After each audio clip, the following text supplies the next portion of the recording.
Hello, everybody, and welcome to this episode of TPG's Revenues. I'm Dr. Debbie Qaqish, and my segments are called Get Real with Revenue Marketing, and that's what we do.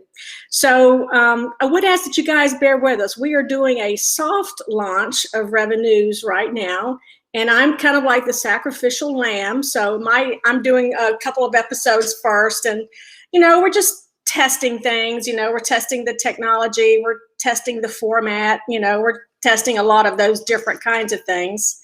And I had a particularly lovely start to my morning because you know how when you do any kind of video, you want to have good lighting and, you want to look good and all that other kind of stuff. Well, I have a lovely office, and I just finished it. In one of the episodes, I'll give you guys a tour of my office.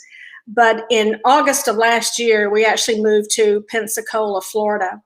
And so I told my husband, I said, there's no way I'm going to have an office if it doesn't directly overlook the water, because our house is right on the water. And so as a result of that, I'm sitting in my office, which is up on our second floor, and I'll just show you guys my view that I have every day. If you can see that, it's right out to the Gulf of Mexico.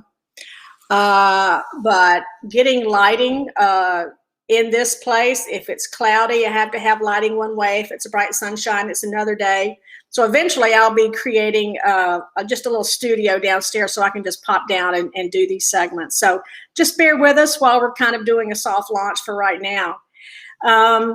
My segment, we're playing around with the dates and the times, but what we'll be doing is we'll be doing 11 o'clock Eastern on Tuesdays, and we'll be doing 6 p.m. on Thursdays.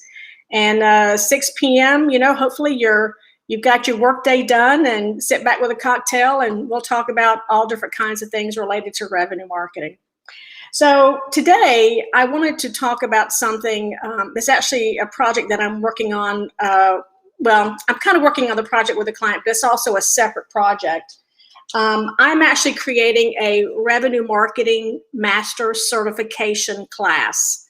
And right now I'll have 14 different modules in that class. And so it really is, just the basics of what does it take to be a revenue marketer. And let me just remind you guys of the definition of a revenue marketer. And again, if you know anything about me, I am the queen of revenue marketing. This is what I have been thinking about and doing since I bought my first marketing automation system in 2004. And prior to that, I was a VP of sales. So for me, revenue marketing should be all about revenue. But I published my first book in 2013 on revenue marketing, and I had a definition for it then, but it's changed through the years. And so this is the working definition that we have today.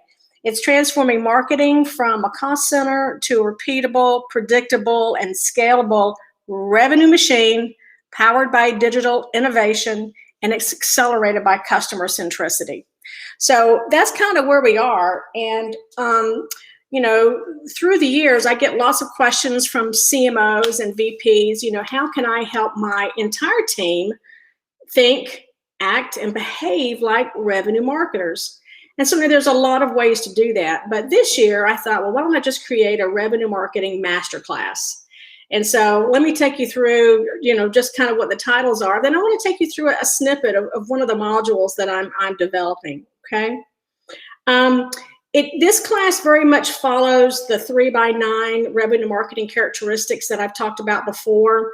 There's 3 market drivers that's really impacting how revenue marketers act and the value that they bring. It's, of course, being accountable for revenue. It is digital innovation, and it's customer centricity. And then there are 9 characteristics associated with that. So the first 2 modules is just an overview of revenue marketing. This is where I talk about, the revenue marketing journey, and I talk about those revenue marketing forces and those characteristics, just kind of setting the foundation, the history of it, what it is, where did it come from, why are we even talking about revenue marketing? And then the next set of modules are really around revenue accountability, which even though you would like to think that it's not important, it is the only thing that matters for a revenue marketer. At the end of the day, it is the only way to get and keep that seat at the table is to have revenue accountability and credibility. So in the revenue accountability, I've got two different sections, and I really talk about how revenue marketers aren't just partners, they're peers of the sales organization. Because if we think about how customers are taking their journey and all the digital information that marketing has access to, it's a team sport now. So I talk about that there. My next set of modules are around customer centricity, and this is where I train on how to take a holistic customer view, how revenue marketers are customer authority, and how you need to have a customer-centric MarTech stack. And this course will come with a workbook and a full set of tools. So it won't be just me up there talking about stuff. They'll actually have tools, they'll have worksheets, they'll have homework, they'll have things to do that helps them apply this in a way that makes sense within their organization. I have some modules over digital transformation where I talk about how revenue marketers lead in digital transformation, the role of a strategic marketing ops or RevOps, and how revenue marketers provide customer insights to the company. And then I have a set of modules that really just go across and are fundamental skills of every revenue marketer. And it's how do you act as a consultant and those communication skills. It's how to be a virtual revenue marketer because we're never going back to the way it was before. Thank you, COVID. Revenue marketers as change agents. They are big, huge change agents. And then there's a capstone module, and it's called Recoding the DNA of Marketing. So that's what the master class is about. And hopefully I'll have this done, I don't know, May, June, something like that. It's one of those things where I have all of the content. It's just putting all of the pieces together. But today, since I am working with a customer and I'm actually going to be delivering to her team a module on how to work with the sales organization, I thought maybe we spend a little bit of time just, talking about that. And let me say a few things about this before we get started. I hope you guys like my Bell cup. My husband made my coffee this morning, and this is what he brought me. It really confuses me and befuzzles me why marketing cannot get in alignment with sales. When I say there's nothing more important, I mean it. If you're going to be a revenue marketer, if you're going to get that seat at the table, if you're going to have revenue accountability and credibility, you have to know sales. Many years ago, I was speaking at a conference, and there was a speaker that came on right after me. By the way, we hired this guy. He was director of marketing, but in his whole talk, I thought, is he a director of marketing or is he the VP of sales? Because he was talking just like a VP of sales. And it's Evan White Knight who works for us now. We always like to tell that story, but I ran up to him right afterwards and said, you need to come to work for us because damn, you talk just like we do. Marketers aren't responsible just for, the make it pretty stuff, the, putting on event stuff. You really are responsible for revenue and making a business impact. And the way you begin to make that kind of transformation is to create a new relationship with sales, not the same old relationship that you used to have, but a new relationship with sales. And I'll give you guys an example. This was many years ago, and whenever I would go in and I would work with a group of marketers, I always wanted to know what their relationship was like with sales, especially if we were doing any lead management work or any transformation work. And invariably, they would say, oh, we have a great relationship with sales. And I slowly came to realize that when they said they had a great relationship with sales, it means that they go have drinks together after work at the bar down the street, or, they play on the same softball team. It didn't mean they were revenue peers, right? And that's really what we're talking about today. The way revenue gets done in companies is changing because of the digital world that we live in. And it takes a village to bring in revenue. And marketers are very much part of that. And so I quickly found out that we have to recode or recast what that relationship looks like. And so in my first book, this one, and if you'd like a copy, just ping me, Debbie@pedowitzgroup.com. I'm happy to give you a free copy, right? I actually put together something called a sales and a marketing and sales synergy model. And I'm writing an update for this book, which will be available hopefully later this year. And one of the things that I'm doing is that I'm updating that model. And there's a couple of things. Number one, it's a two-way street. Marketing has to understand sales, and sales needs to understand marketing. Being uninformed about possibilities and opportunities doesn't really work in the world that we live in. So what I thought I would do is just spend a few minutes with you just talking about some of the updates to the model and, you know, what it looks like. So I understand that many marketers don't have any sales experience. However, one of the things that we are seeing that we had not seen before, hold on.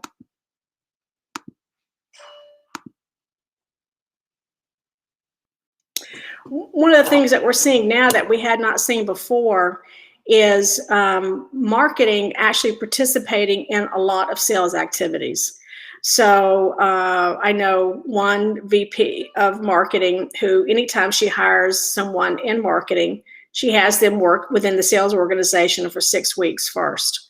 I know organizations that have marketers do a tour of duty in sales.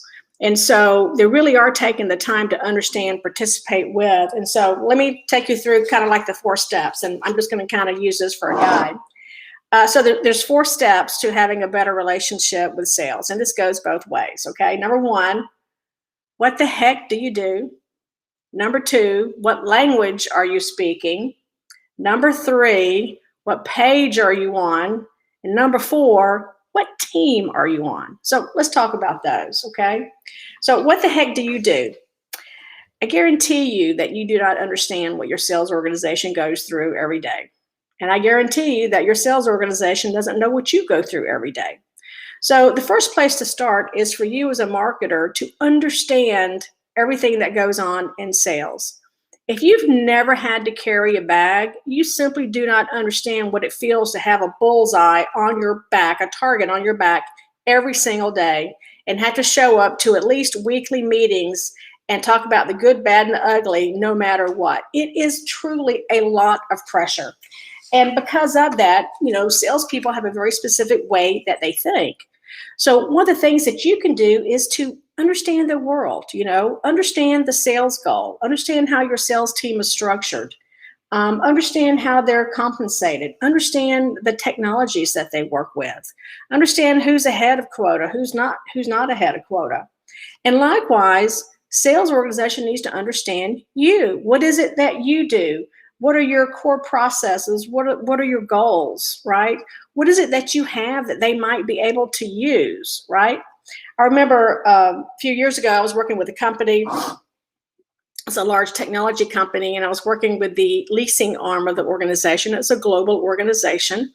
And we were there to talk about, they had just bought Marketo, and we were crafting some early campaigns. And so the head of the organization invited his directors of sales. And when I tell you they didn't want to be there, they really did not want to be there. Yet, as we talked about the possibilities of communicating with a very sophisticated system, all of a sudden they were hands-on in the workshop. And when we left that workshop, we had a different campaign mapped out for each of the 4 directors based on the needs that they had in their territory. So from the very beginning, we were able to say, okay, marketing, here's what you can do. Sales, here's what they can do. How can you help each other? And, you know, it got to be very successful like that. So you have to understand what the heck do they do. I think the next thing is you have to also say, what language are you speaking? Because again, I go back to the example of when I met Evan White Knight. We were both speaking at the same conference, and he was talking like a VP of sales, not like a director of marketing. But the language that he used was the language that worked when he was working with the sales organization. So they really don't care about the colors or how fast a page loads on the website, even though we know those things are very important.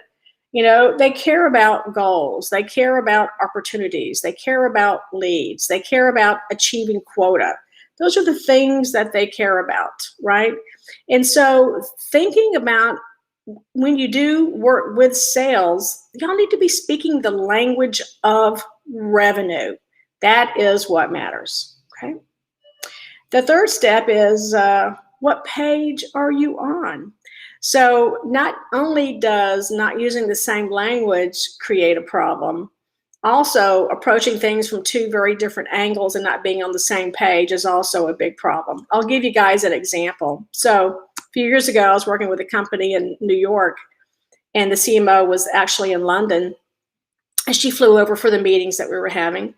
And she told me, she says, we're giving all these leads to sales and they are not following up on any of them, and I am charged with net new leads, net new business, net new leads, net new business. I said, okay, well, let me go see what's going on. So I went to talk to the VP of sales, and guess what I discovered? Number one, the sales organization made as much money on renewals as they did on net new business. Number two, the sales organization did not have any overarching incentives to try to bring in net new business. And number three, they had more than enough business to follow up on for renewals. So the leads that marketing was sending over were just lost. So that's an example of, really two different organizations not being on the same page.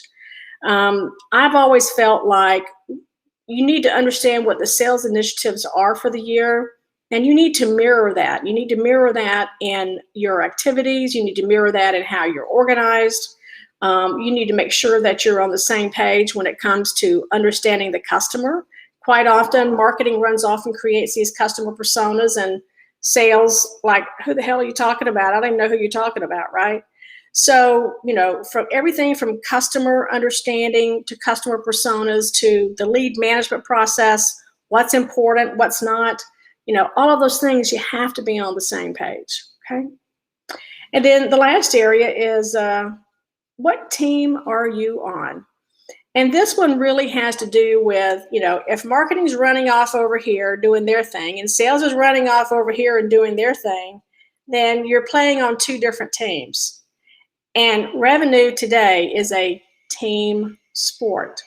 So having a shared vision, having a shared set of goals, having shared compensation structures, having shared accountability, and also shared transparency. If you don't do anything else with your sales team, then be transparent about the impact that you're making, the good, the bad, and the ugly. You will get very, very big kudo points for that. At the same time, nothing gets a sales organization more on your side than to know that you're sharing in responsibility for bringing in a number. Then they see you as a partner. Then, because you have the same kind of accountability that they have, then they're going to be much more open to talking to you. So anyway, so that was a really quick review of this marketing a sales synergy model that I'm creating for this revenue marketing masterclass. And again, it's what the heck do you do? What language are you speaking? What page are you on? And what team are you on?